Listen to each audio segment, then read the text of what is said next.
Hello everyone, আসসালামু আলাইকুম। আপনারা সবাই কেমন আছেন? আলহামদুলিল্লাহ আমি ভালো আছি। সবাইকে শুভ সকাল।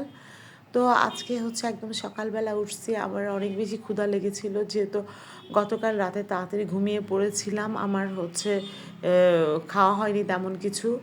তো এই জন্য আমি ভাবলাম যে স্পাইসি নুডলস রান্না করে খাই।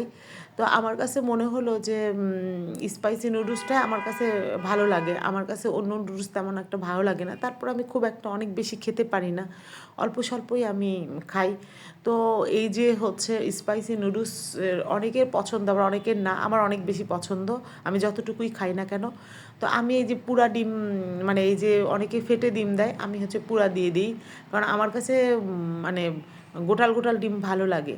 তো আমার হচ্ছে এই ভিডিওটা কেমন হয়েছে কমেন্ট করে জানাবেন। আর সাথে ছিল এই যে লেটুস পাতা, এই লেটুস পাতাটা আমার অনেক বেশি ভালো লাগে। আমি তেমন নুডলস খেতে পারিনি, বাট আমি লেটুস পাতা খেয়েছি। আমার কাছে লেটুস পাতা অনেক বেশি ভালো লাগে।